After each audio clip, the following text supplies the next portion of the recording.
Hi, it's me, Captain. My mommy is the best. Superman will be next. She helps mommy. It looks my back. Your dick goes back. And this might go back. You wait for the straw. Brush. Get ready for it. Super ugly. Not super squat. Hi, everyone. Welcome back to another exciting episode of Healing for the Soul. I am your host, Robin Stoltman, where every week I feature different guests to help you become the best version of yourself through different methods you may not have heard of or thought of. Today I have my guest, Terry Tucker, on the show talking about Motivational Check. So let's get started. Welcome, Terry, for being here. I really appreciate it. Thank you, Robin. I'm looking forward to talking with you. Awesome. So what is your specialty about this Motivational Check? What is my specialty? I wish I had a specialty. I'm not so sure I have a specialty. I sort of have a story. I've had a 9-year journey through cancer that has seen my foot amputated, my leg amputated, tumors in my lungs. And I've just come to the point in my life where, there are certain things that I know that I have my 4 truths. I have the 3 F's, faith, family, and friends, that have gotten me through this. So I just kind of tell my story and talk a little bit about how I've gotten to this point, given that, there's an old Winston Churchill quote, the Prime Minister of Great Britain during World War II, who said, when you're going through hell, keep going. And that's kind of where I feel I am. I just keep going, and we'll see where things end up. I love that attitude. It's kind of funny when you said about you go through hell, you just keep going. I was just explaining it to somebody yesterday. I'm like, I literally feel like I have put down every single flame of hell down, like where it needs to go. But you literally have done it yourself as well. And that's where I'm like, how did you, or what inspired you to start Motivational Check? So, I was really kind of at a crossroads in my life. I had just had my foot amputated, and I sort of remember, laying in bed, kind of looking at the ceiling. There's that old joke, when we talk to God, it's called prayer. When God talks to us, it's called schizophrenia. So, God never spoke to me, but, I was just kind of looking at the ceiling like, okay, now what? What's next? Where do we go from here? And people started to suggest, hey, you should start a blog. You should start a blog. And I was like, I can barely turn my cell phone on in the morning. How can I possibly start a blog? I don't understand what a blog is. I don't understand how to do it. And so when I did decide to do it, literally, I started with 4 pages. It took me 4 months. And I swear that's not an exaggeration. I would do something, but I don't know what that means. I got to go research it.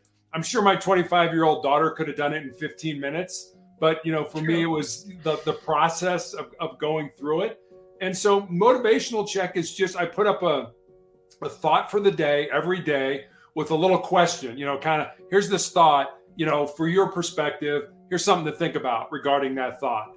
And then on Mondays, I put up the Monday morning motivational message, which is a story or a video that's a little bit longer and things like that. So I always think of Motivational Check as, if you need a quick hit of inspiration during the day, go to Motivational Check, get it, and then get on with your day. That is awesome. I really love that. It's quick, short, to the point. I think I'm probably one that needs that. So did you start the Motivational Check after having your daughter then? Oh yeah. I started Motivational Check in 2019. And it was just one of those things that the name came from. I used to be a police officer, and when I was in the police academy, we had this phrase, Motivational Check, that if you were just having a bad day and you couldn't get through some of the physical stuff that we were doing, you could just yell that out, and the rest of us would respond with our class number. We were the 84th recruit class, just to let the person know it's like, hey, we're all in this together. We're going to get through this together. We're all hurting right now, but hang in there and we'll make it through. That is awesome. I think a lot of companies need to do that, not just the police force. I think that'd be it. Yeah. Really help. Yeah. You're having a bad day. Just let people know and hey, we'll support each other. Well, yeah. And then it's more better, loving environment, for everybody to really help. Cause we're not alone on that. That's why I really like that Motivational Check. Cause when I was on your website, said that and I was looking through, I'm like, this is interesting. I haven't seen a blog website like this, and it was really neat for me when I had seen it. So I encourage any of my listeners or my viewers to take and go to the motivationalcheck.com website. Find inspiration on there. So how do you control the healthy aspect of being sick?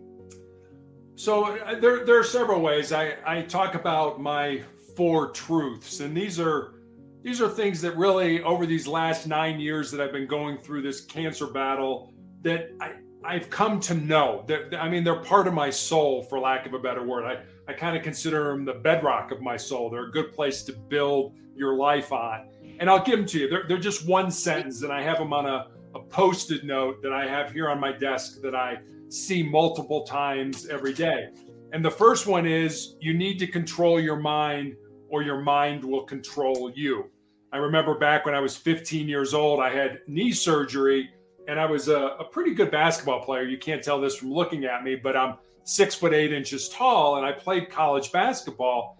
And when I went back playing after having that surgery, my mind kept putting these negative thoughts in. Things like, hey, you're probably a step slower, and coaches aren't going to want to recruit you to play in college. And I was like, no, wait a minute. I'm still playing at an elite level, and coaches are still contacting me. So I had to flip that narrative. I had to take control of what was going in my mind and put something positive in there. So that's the first one.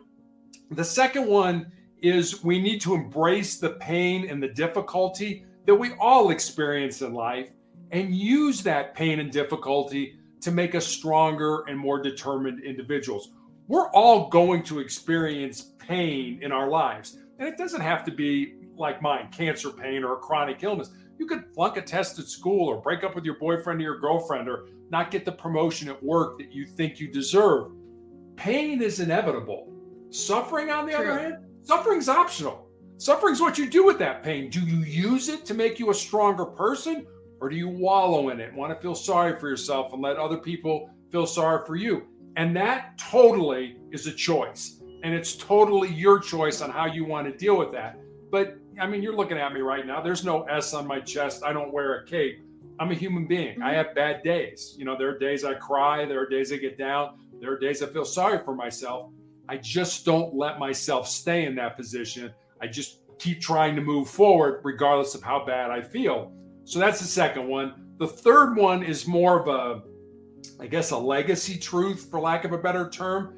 And it's this: what you leave behind is what you weave in the hearts of other people. I think it's important for us to think. That is true. Yeah, I love that one. It's probably one of my favorites. And it's, we all need to kind of think of the end game, the end of our lives. What are people going to say about us at our funeral? And I'm not telling people to live a life that other people want you to live. You have to live a life that's true to yourself. But what are people going to say about your funeral? Would your ancestors be proud of the life that you have lived? They set the table for you. How did you set the table for the next generation? So that's number 3. And then number 4 is pretty self-explanatory. As long as you don't quit, you can never be defeated. So I use those truths to kind of get me through, bad days, hard days, tough days. And so far they have. Well, that is really, really helpful, especially because those are very strong. Like, they're very strong facts where you can hold on to them and just like, no, this is how I'm going to keep going. So how do you keep going then? You just, you talked about going through all of the flames of hell, and you still keep going. Yeah, I mean, this. Our brains are hardwired to avoid pain and discomfort and to seek pleasure. So to the brain, the status quo is good. Don't mess with it. Just keep things the way they are. But the only way we're going to grow, the only way we're going to get better is if we step outside those comfort zones. And I try to myself, and I always recommend to people, every day you should do something that makes you uncomfortable. Something that scares you, something that, could potentially be embarrassing for you.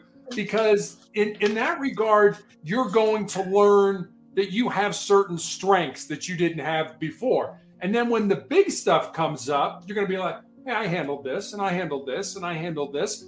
I can handle this. I can get through this. So that's kind of a way that, that I just try to keep myself going. And instead of running from pain, and we all want to do that. We want to get away from pain. Yes. And, some people do dumb things. They turn to alcohol or drugs or bad behavior.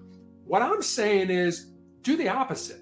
Take that pain, flip it inside, burn it as fuel, or use it as energy to make you a stronger individual. I can promise you that you can do it, because I am the biggest wimp in the world when it comes to pain and discomfort. So if I can do it, I know anybody out there can do it.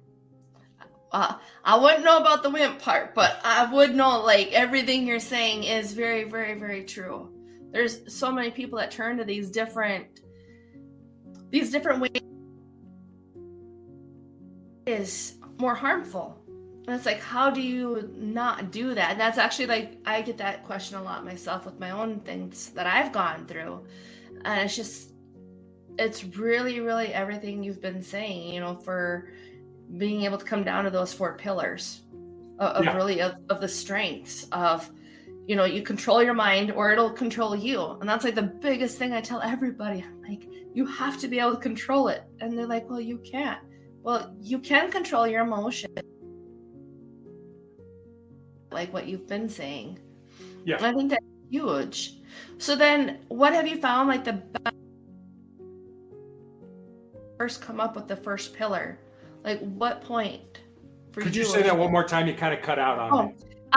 At what point did you come up with the first pillar as really, this is what to help you get through?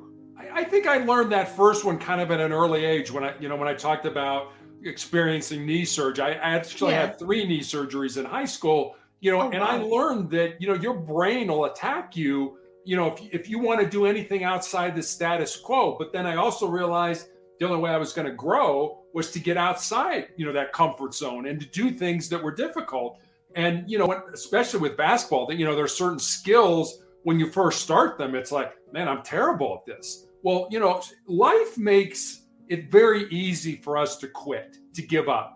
As soon as we come up against a little bit of a, somebody pushing back or something, oh, that was hard. I mean, if I quit every time, I started to practice a skill because I wasn't any good at it, there's no way I would have played in college.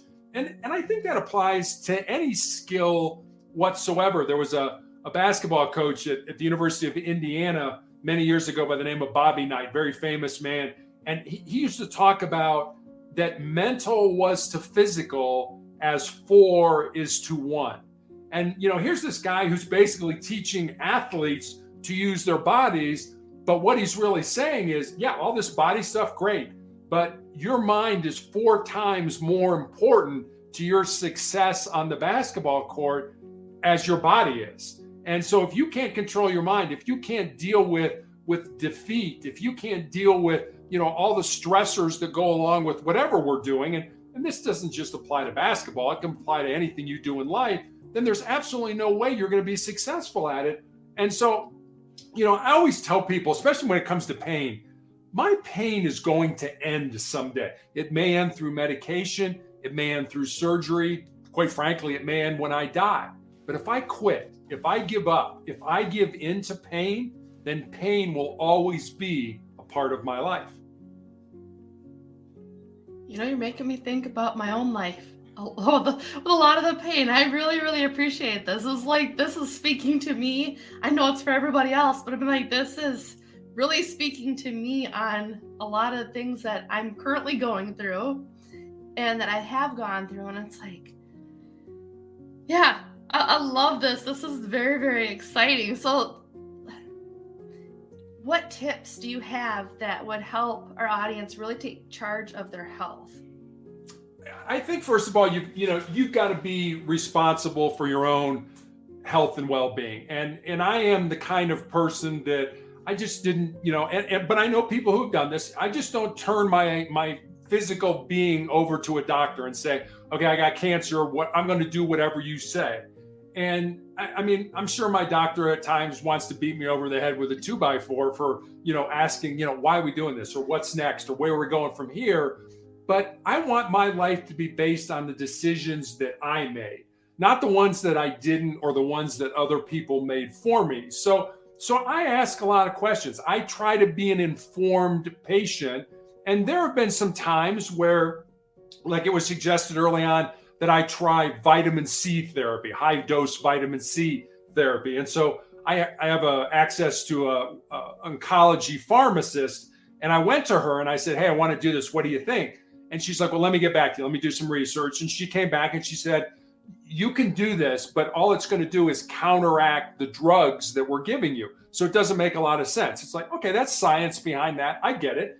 And then a couple months ago, I read an article about some doctors over in Portugal who were using DHA, which is a fatty fish oil that is very good for your heart, but they were having some success with it kind of as a Trojan horse for cancer cells, where the cancer would take up the DHA and be destroyed. And so I went to my pharmacist again and I said, hey, I want to start taking DHA. What do you think about that? All right, hang on a second. Let me go research it. And she came back and she said, no, you're on a blood thinner right now because of a blood clot I had in my lung from some therapy I had years ago. She said DHA promotes bleeding. So you could be at a higher risk of bleeding. It's like, okay, I mean, that's science, but at least you're saying, hey, I want to do this, or what about this? And you're making somebody give you an answer. And that would be another thing I would suggest. Make sure your healthcare provider is giving you an answer that you understand. If they're giving you doctorese or medicalese or stuff like that, make them say, no, you know what? I'm sorry, I didn't go to medical school. Explain that to me like a human being. I don't get what you're saying. Tell me what's going on so that I can understand it. And if you can do that, then we'll be good. I'm good. But until you can do that, I still want to do this. You better tell me why I can't do it or why I should do it. So I think it's real important we take an active role in our own healthcare.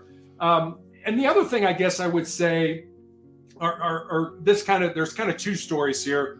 One is our bodies can do so much more than we ever thought that they could do. Yes.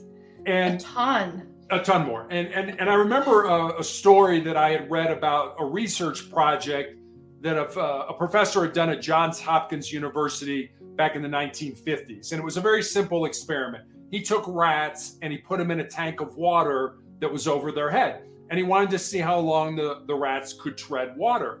And most rats treaded water for about 15 minutes. And right as they were ready to sink and drown, he reached in and grabbed them, pulled them out, dried them off, and let them rest for a while.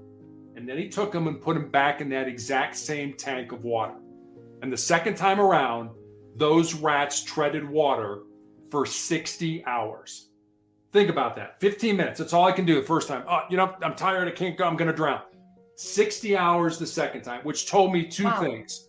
One, the importance of hope in our lives. We've got to have hope that there's something better, that we're moving towards something that's better in our lives.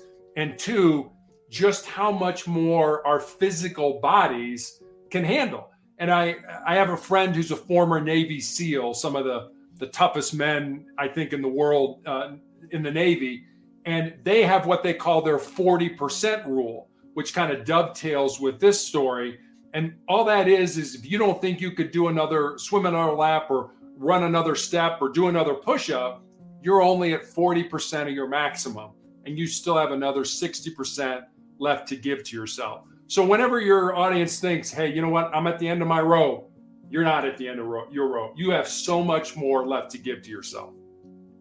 That is awesome. I had to write down the 40% rule. And that's only at the max. That's 40% of what you think you can do, but you can still do more. Right. I love that. I've never heard of that before. I've always heard of the 80-20 rule. Yeah, that's 80% of your business comes from 20% of your customers. Yeah. Yeah, I think we're all well versed on that one. Absolutely. So, yeah, we know that one, but I like this rule a lot better because that's still 60% left to still keep going and give it your all. Because I know a lot of people, they know that,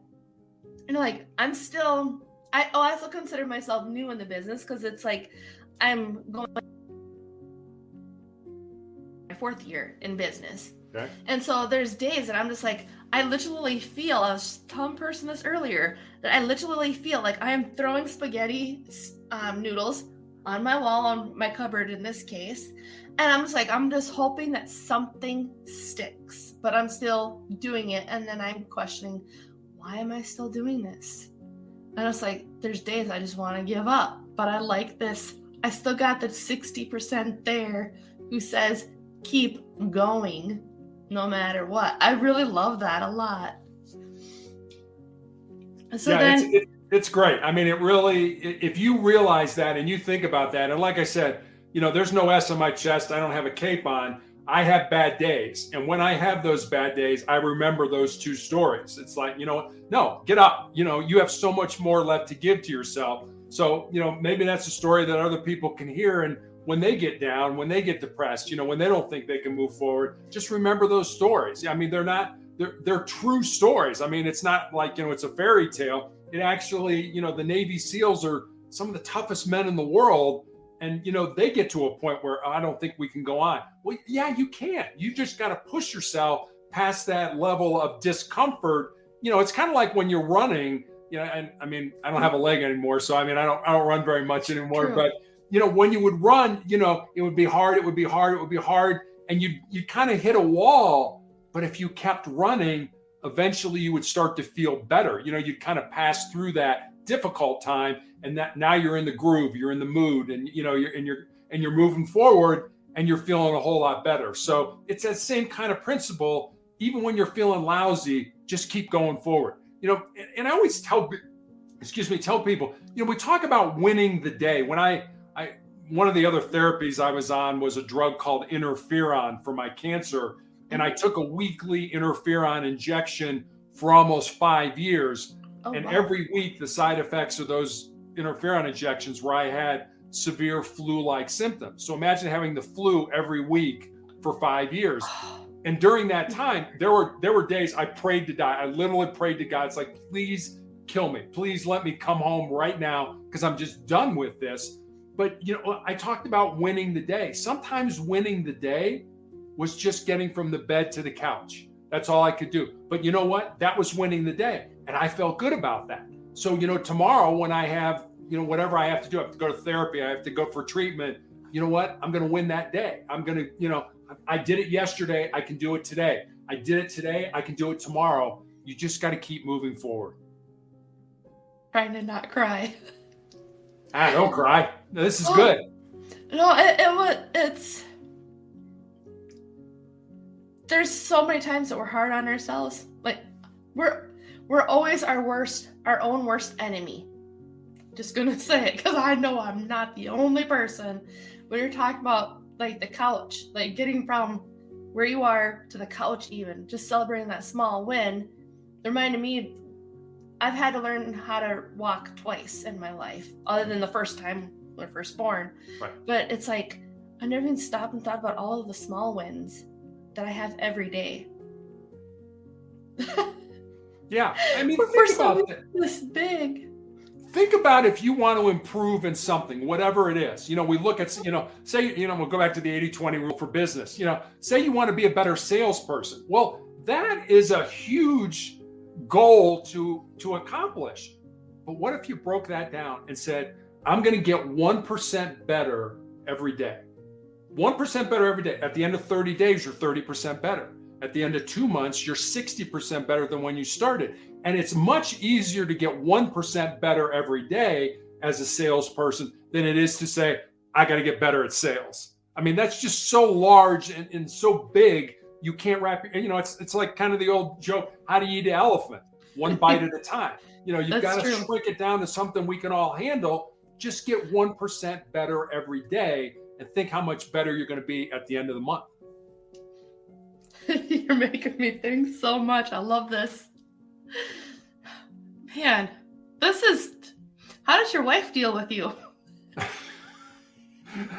My wife is so great and so supportive. And I always say that, these last 9 years, almost 10 years now have been, if it wasn't for her, I would have been dead a long time ago. So, she kind of like, yeah, go do your podcast. I'll go make the money because, it's, but she's absolutely wonderful, supports me. Our daughter supports me. I have a great family. I always tell the story when when I have tumors in my lungs. And when I went to my oncologist, she's like, well, we're going to put you on chemotherapy. And I'm like, I don't know if I want to do that. Will it save my life? He's like, yeah, probably not. I said, so you want me to just basically feel lousy for however many months before I die? I said, I don't think I want to do that. So I said, but I'll go home and tell my family. So I go home and I'm sitting in the kitchen talking to my family. My daughter's automatically, okay, we got to have a family meeting. I'm like, family meeting? There's 3 of us. It's not like we got a big board or something like that. So we sit around the table and we tell our individual, how do we feel about this?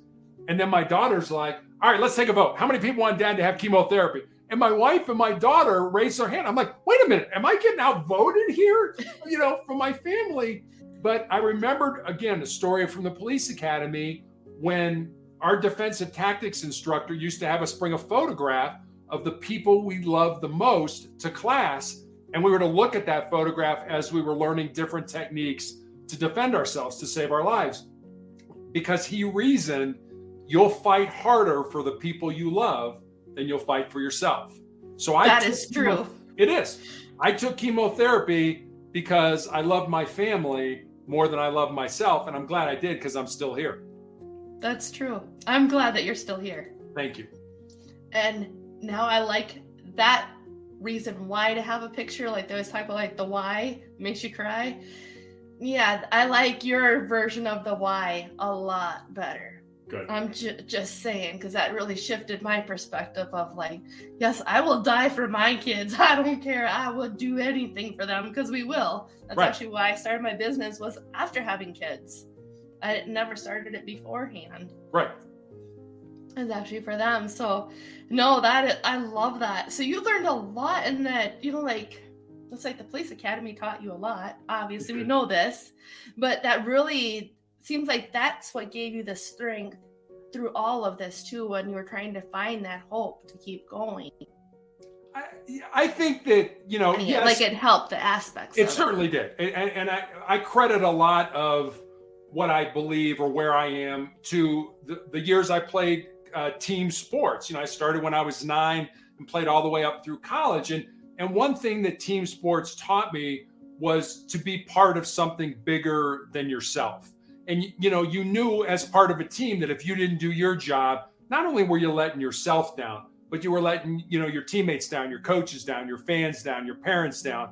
And if you think about it, the biggest team game that we all play is this game of life. So, the attitude of, hey, it's all about me. Guess what? It's not about you. The world doesn't owe you a thing. If you want something, you got to get out there and you got to fight for it, and you got to make it happen for yourself, because it's not going to come to you. You've got to go get it. So I always look at team sports as being part of something bigger than me.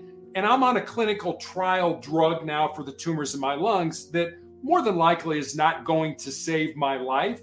But the doctors may get information from all my blood tests and all my scans that might save somebody's life 5 years from now or 10 years from now, long after I'm dead. And for me, that's part of being, part of something bigger than yourself. And that to me makes my life have even more meaning, even if I'm not here. That is very, very, very true. Because part of leaving that legacy, like you talked about earlier too. Things I talked to a few people about now is like, what is it that you want to be able to leave behind? Because your children are literally the gifts you leave behind to this world.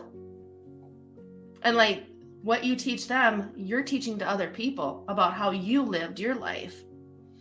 Yeah. And I always, with our daughter, I never wanted to be one of those helicopter parents that kind of, swooped in and solved everything. When bad things would happen, I would kind of step back and be like, okay, good. Let's see how she handles this. Not in a physical, if she was ever in physical danger, but, when things would happen at school or things like that. And I'll never forget when she got my height and actually she went to the Air Force Academy to play basketball. And when she made that decision, I told her, I said, okay, now you've got to call these other coaches that were interested in having you come there and tell them you've made your decision, you're not coming. She's like, no, I'll just send them a text. I'm like, no, you won't. This was about relationships. This was about developing relationships. You're going to call them on the phone. And she was like, I don't like, yeah, you don't know what to do because you've never talked on the phone before in your life. So we'll role play this for a while. And we did. And it was great because some coaches were like, congratulations, you made a great choice. Good luck to you and stuff like that. And other coaches yelled at her. And, she would get off the phone. She's like, he was not happy. And I'm like, well, what did that tell you? Well, I don't know. I said, maybe it told you that all he cared about was making, getting you into his program so that they could be better. And he didn't really care about you as a person or as a student or anything like that. So you got to be careful about the people you develop relationships with. And, I always say, Robin, if I didn't know you, but I knew the 5 people you hung around with the most, I could tell you almost everything about you because we are a product of the people we hang around with. And, if you're around people that are negative and, not having your best interest in mind, get those people out of your life. Only put people in your life that are going to uplift you. But understand that if that's the case, those people may tell you the truth and you don't want to hear the truth. They may say, Terry, you're making a huge mistake. Don't do that. And what do? Oh, I don't like what he said, so he's not my friend anymore. Well, that's stupid. It is. That's the person you want in your life that'll tell you the truth. And I've had so many people come up to me during my journey and will be like, Terry, I could never do what you've done. I could never go through what you've gone through. And I kind of look at them sort of, smart alecky and be like, yeah, you're right. You couldn't, because up here, you've already decided you couldn't do it. You've already decided you couldn't make it. Why would you try anything going into it with the attitude of, this isn't going to work. I'm not going to make it. I'm not going to be successful. Why not go into it with the attitude that, this is going to be great. I mean, I remember in college, guys used to go out partying and then take a big test the next day. They'd walk into the test hungover, and what do they say? Oh man, I'm going to bomb this test. Why would you say that to yourself? Why wouldn't you at least give yourself a chance to be successful? To say, you know what? I paid attention in class. Yeah, I partied last night, but I know what's going on here. I'm going to do great on this test. I mean, going into it and telling yourself you're going to bomb it, you're pretty much going to bomb it. I think I'm going to listen to this podcast a ton myself. Good. Just saying, because you are definitely hitting home for me. So either you were watching me on Facebook or on Instagram, one of the two, but you definitely hit a lot of the spots for me. I really, really appreciate it. And I'm sure my audience does too, because good. This is very good, refreshing, I want more of this. I love everything that you're saying. It just really resonates with me. And it's kind of like my own wake-up call in a way. I was not expecting that. So it's a good way to end the week, right? Yes. So what's the best way for the audience to get a hold of you? So basically, if you go on Motivational Check, my blog, motivationalcheck.com, you can leave me a message. You can get access to my book. You can find my social media sites. You can see the thought for the day. So the best way to get a hold of me is motivationalcheck.com. Awesome. Oh, and I forgot about your book too. Did you just launch a new one? Was it? I did about a year ago. I launched a book called Sustainable Excellence, the 10 Principles to Leading Your Uncommon and Extraordinary Life. And I actually wrote that book in the 3-month period that I was healing after I had my leg amputated and I started chemotherapy for the tumors in my lungs. I figured, there wasn't much good on Netflix, so might as well do something productive. Well, I agree with you there on the productive part. So you can always tell a difference. I even told my husband, you can tell a difference between a person who wants to get better versus somebody who doesn't. Yeah. You go to Walmart, all the people are buying up DVDs, and the other people, like myself, are buying up books like Atomic Habits and these other ones. Yeah, I love to read too. Yeah, you know what? I want knowledge. I want information. Yeah. Yes, very, very much so. Well, I appreciate it so much, Terry, for being on the show here on Healing for the Soul. I look forward to being able to talk with you again soon. Thank you. Thank you, Robin, for having me on. I appreciate it. Yep. Bye. Bye-bye. Quack, quack.